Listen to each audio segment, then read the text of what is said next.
Good evening, everyone. We are live. Thank you for joining us in Moment of Truth. I'm your host, Bishop Talbot. Today is Wednesday, November 27th, and we're very grateful for this opportunity that you took. I do want to just take time and let everyone know that we are continuing moving forward with our plans to build our 200 home communities, not only here in Cuyahoga County, but we are looking to do the same thing all around the world for persecuted Christians. In my message today, I have a lot of information on persecuted Christians around the world, a lot of statistics, something that I found rather interesting that I would like to share with you.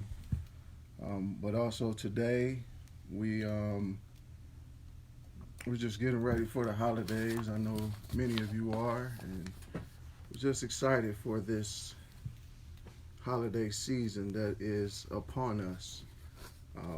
The information about the persecuted Christians, it comes from Open Doors USA, which is also a 501c3 nonprofit organization.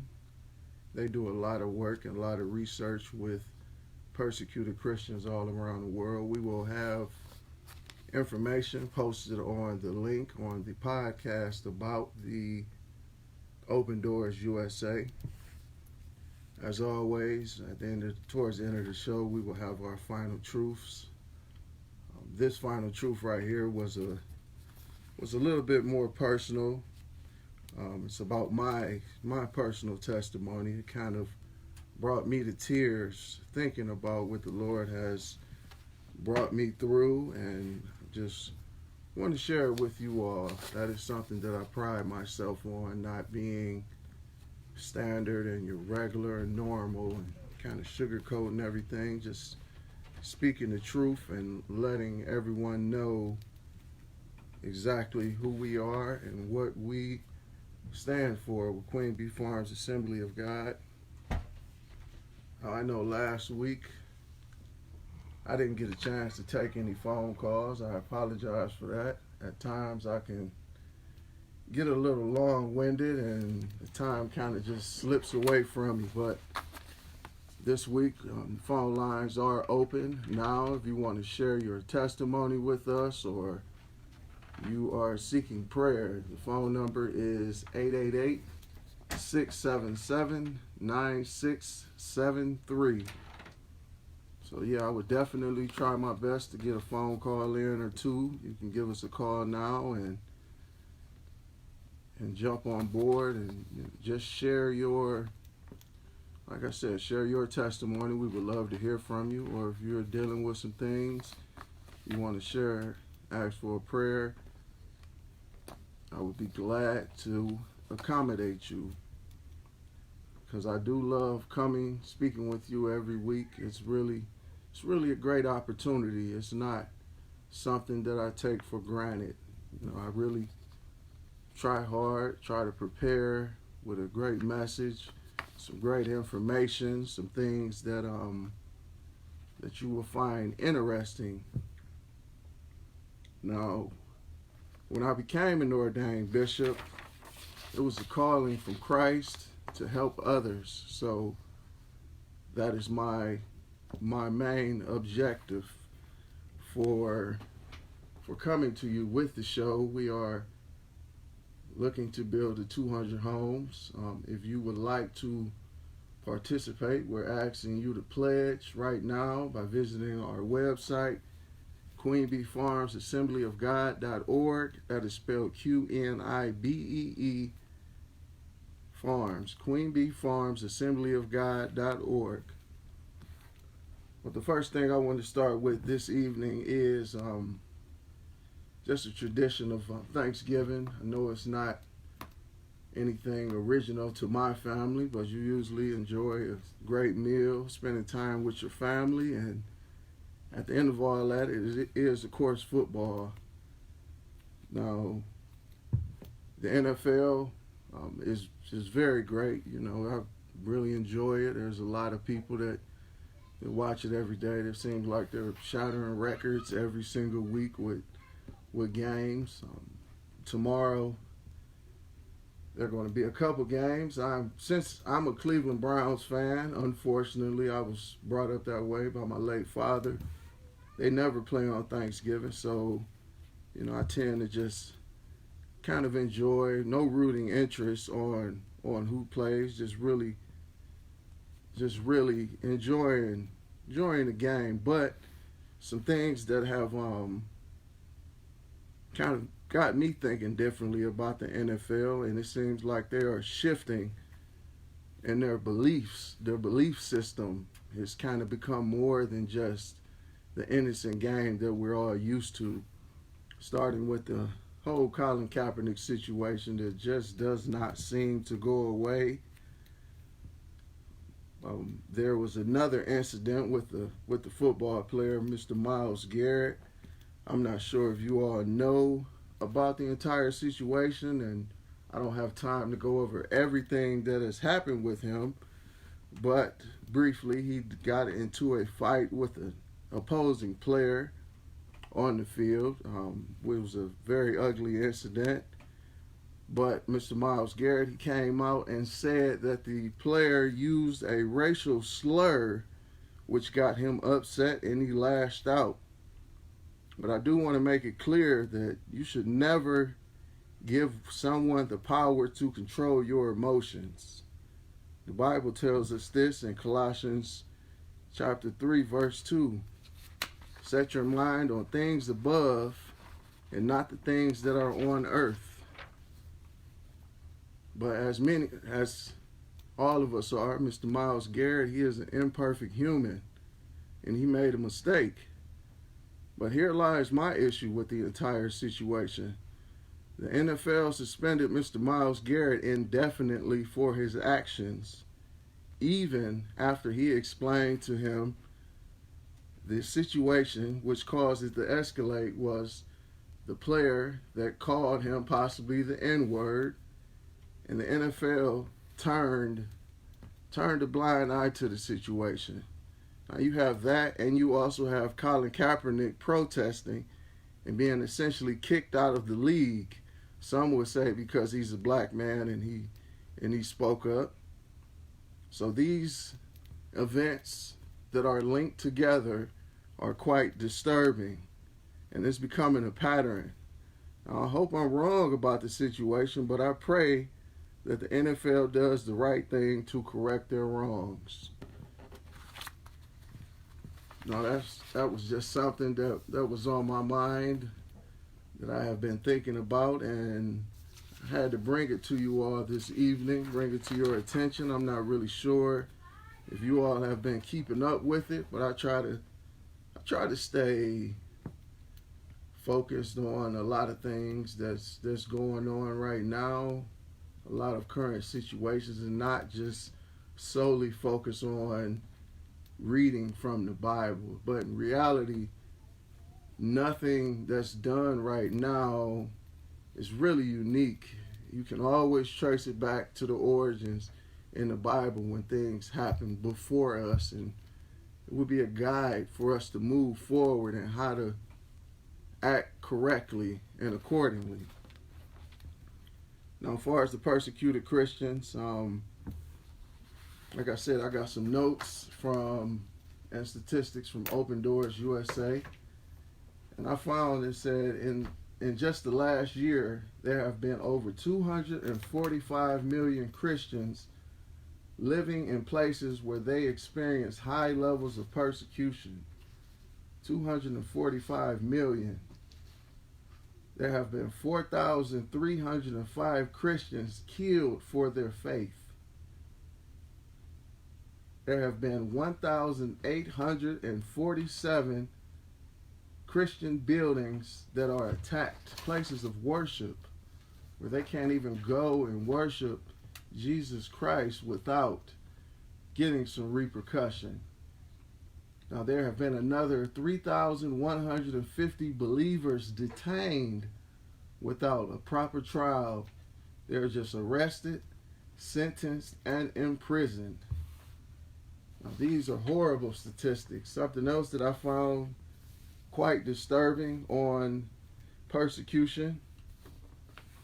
Well, one of the main reasons that Christians are persecuted is because the authoritarian governments who view Christianity as a threat to their power. In countries like North Korea, authoritarian governments seek control on all religious thought and expression as part of a comprehensive plan to tightly oversee all aspects of political and everyday life. These governments regard some religious groups as enemies of the state because they hold religious beliefs that may challenge the loyalty to their rulers. The second reason that people are being persecuted is suspicion of anything outside the majority of cultural faith. In some places, there is a great hostility towards non-traditional and minority religious groups viewed as foreign or non-native to the culture. For example, in Niger, which is in Africa, more than 98% of the population is Muslim, and hostility comes from the society more from the society than from the government. In India, Hindu nationalists claim to be Indian is to be Hindu. So non-Hinduist religious minorities like Christians are targeted for abuse. In these places, to be Christian is to claim an identity other than the one claimed by the dominant culture, and that is often powerfully opposed. The third reason that Christians are persecuted: in some areas of the world, there are radicalized extremist groups who wage war against anyone who doesn't adhere to specific interpretation of religion. For instance, in places like the Middle East and Nigeria, Islamic extremist groups terrorize communities and churches, killing those they consider to be infidels. Also, raping and kidnapping women and burning down homes and churches. Their victims can be fellow adherents of religion. For instance, the Boko Haram attacks Muslims in Nigeria, but they always target Christians out of hatred for other faiths. Now, the fourth reason that I saw which Christians are persecuted around the world is official and cultural domination of a single religion. Around the world, there are many places that have official laws installed to tightly control or even discourage Christians from openly practicing their faith, all in the name of service to a dominant religion. In places like Saudi Arabia, Islam is such a dominant religion that they try to worship Jesus openly can be unheard of, especially outside of the prescribed and restrictive settings. In places like Pakistan, the laws are guided by Islamic law, which means if a Christian is accused of blasphemy, they can be sentenced to death. Christians in Iran are only allowed to worship in churches that don't speak the language of everyday Iranians. And in places like Malaysia, there are restrictive rules about conversation from Islam to certain ethnic groups. Now these are all terrible things that we can't even, our fellow brothers and sisters around the world cannot even worship Jesus Christ as they want, as we're allowed to here in America. We tend to take these things for granted. There's a church on every corner. You can turn on the radio and listen to shows like mine, like us here at Moment of Truth. But over there, you can actually lose your life for even enjoying a message from Jesus Christ. Now, something else I found, the shocking reality of persecution against women. In 2019, the World Watch List reporting period, there were shocking details about the persecution experienced by Christian women. In many places, they experienced double persecution, one for being a Christian and one for being a woman. Even in the most restricted circumstances, gender-specific persecution is a key means of destroying the minority Christian community. This kind of persecution is difficult to assess because it is complex, violent, and hidden. In many cultures where women are specifically targeted, it is difficult, if not impossible, to report accurate numbers. Now, these are numbers and statistics. Like I said, we're going to post them. If you listen to the podcast, you can check it out on TuneIn. You can check it out on various other places. Wherever you get your podcast at, we're going to have the notes as well as the website. But I want you all to think about that. Think about how hard it would be. Now we take it for granted. There's so many people out there that just go to church on Sunday, Easter Sunday, that only go to church on Christmas to try to keep up appearances. But there are people that are dying that wish they were in the position that we are in, that we can worship freely. Now, I just want you to think about that, and remember, we are looking for your pledge right now.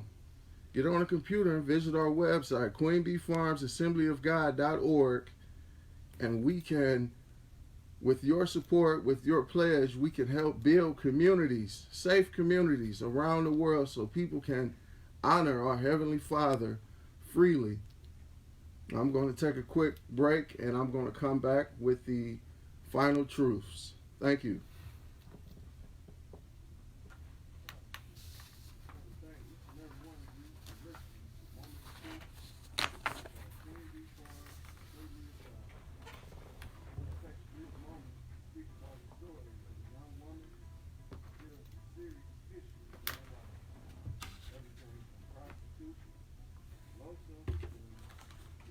I hope y'all enjoying the show.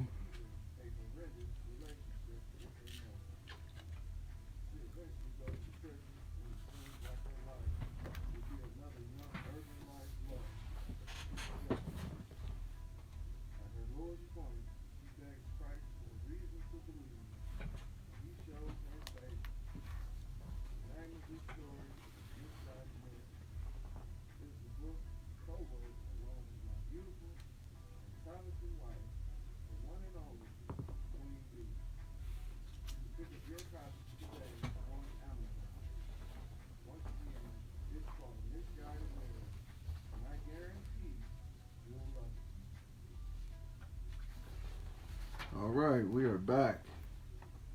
And if you get a chance, go ahead and check out our book. It was co-written by myself along with my wife. It's a beautiful story of a young lady who overcomes trials and tribulations in her life.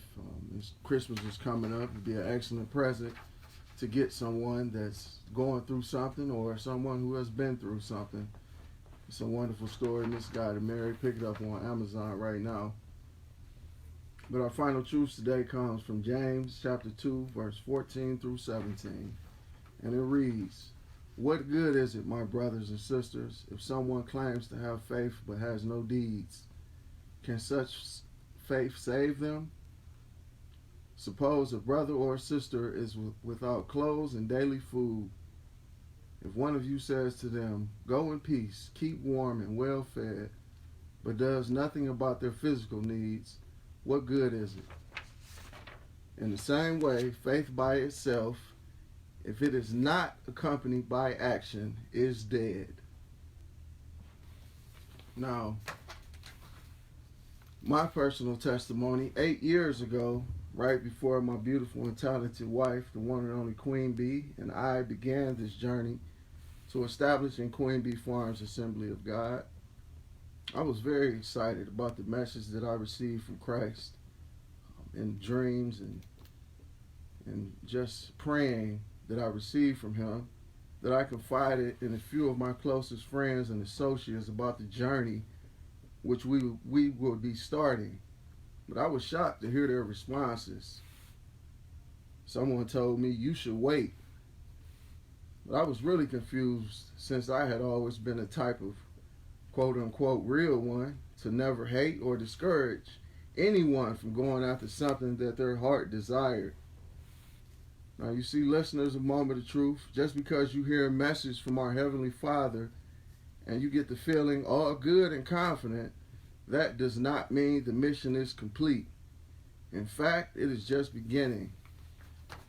We must continually work at our goal, but you will never know what it takes to get to the finish line. But I guarantee, if you stay focused and in constant contact with Jesus, he will guide your path one step at a time. But I had to realize this. It has not been easy for me by no stretch of the imagination. There have been a lot of sleepless nights, living in my car, taking baths at truck stops, eating at soup kitchens. But it was all a part of my path. See, Jesus taught me discipline, and he humbled me to the point where I had no other way. I had no one else to turn to. I had no one to talk to for advice. And all I could do was get on my knees and pray. But you see, I'm not bitter about the situation I've been through, but in fact, it transformed me into the biggest hustler in Cleveland. And I owe it all to King Jesus. So remember this: when you hear a message and Christ lays out a path for you, remember your journey has just begun. Just stay focused and diligent. Like I said before, our message today was about the persecution of our brothers and sisters around the world. And I want to take a minute and remind everyone that we at QNIBEE Farms Assembly of God, we are looking to begin construction here in Cuyahoga County soon, with the 200 home state-of-the-art community, which will have outdoor activities unlike homes and communities, public housing stuff now that's already in place, how you're just all blocked together like you're in prison. But we're going to have outdoor facilities for gardening and for exercise. It will also be very affordable for everyone. It'll be drug and gang activity free. But we cannot do this without your pledge. I want you to go to our website, QueenBeeFarmsAssemblyofGod.org, right now and join us. Pledge to make this possible for others around the world. Maybe not yourself, or maybe not someone that you know directly, but if you love Jesus Christ, you would do this out of the love for him. We also have information on our site about becoming a member of QueenBeeFarms Farms Assembly of God. It's really easy. If you have a church home, which is great, we encourage you to stay at your current church home, but it is an opportunity for you to be a part of something, to have that extra security. You will have people that actually want to see you do good things. Go to our website and please pledge now. I just want to thank everyone for joining us this evening. It has really been a great opportunity, and I really look forward to having you all check out the website. You can also check out our Facebook page right now at QueenBeeFarms Farms Assembly of God on Facebook. But I thank you all, everyone, for listening, and God bless.